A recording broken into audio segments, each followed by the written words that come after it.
Hello, I'm Severin Suzuki speaking for ECHO, the Environmental Children's Organization. We're a group of 12 and 13-year-olds trying to make a difference. Vanessa Seti, Morgan Geisler, Michelle Quigg, and me. We've raised all the money to come here ourselves, to come 5,000 miles to tell you adults you must change your ways. Coming up here today, I have no hidden agenda. I am fighting for my future. Losing my future is not like losing an election or a few points on the stock market. I am here to speak for all generations to come.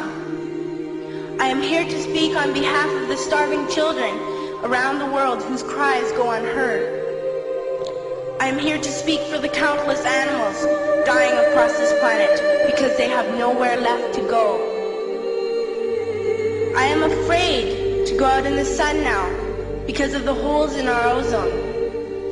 I am afraid to breathe the air because I don't know what chemicals are in it. I used to go fishing in Vancouver, my home, with my dad, until just a few years ago we found the fish full of cancers. And now we hear of animals and plants going extinct, every day vanishing forever. In my life, I have dreamt of seeing the great herds of wild animals, jungles and rainforests full of birds and butterflies. But now I wonder if they will even exist for my children to see. Did you have to worry of these things when you were my age?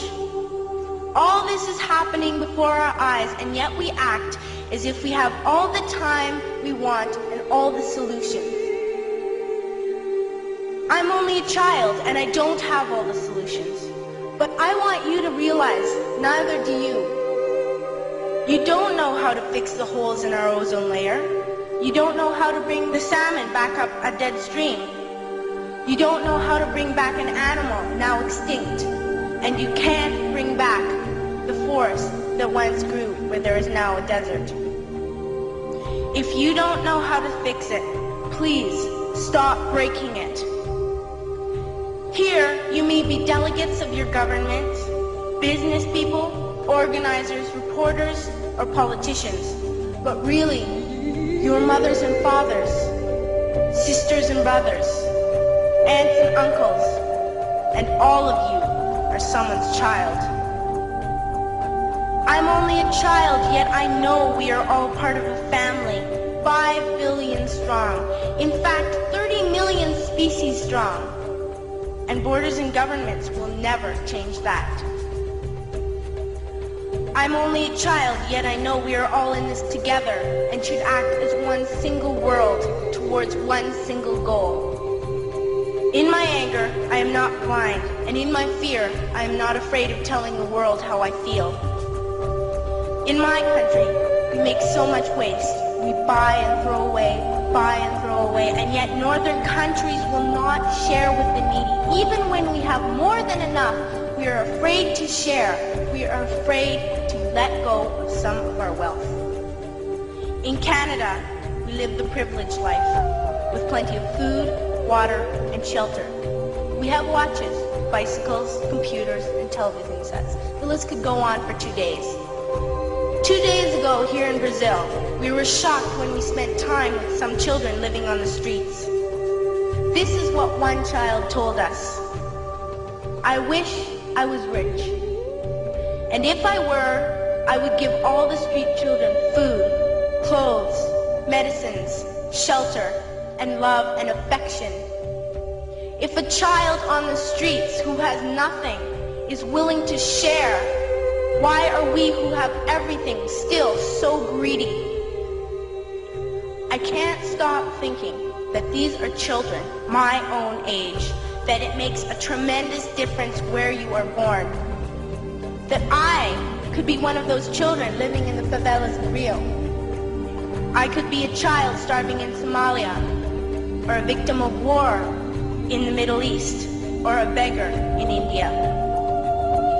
I am only a child, yet I know if all the money spent on war was spent on finding environmental answers, ending poverty, and finding treaties what a wonderful place this earth would be.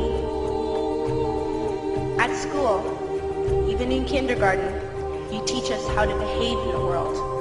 You teach us not to fight with others, to work things out, to respect others, to clean up our mess, not to hurt other creatures, to share, not be greedy. Then why do you go out and do the things you tell us not to do?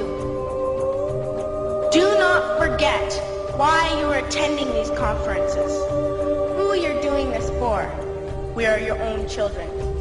You are deciding what kind of world we are growing up in.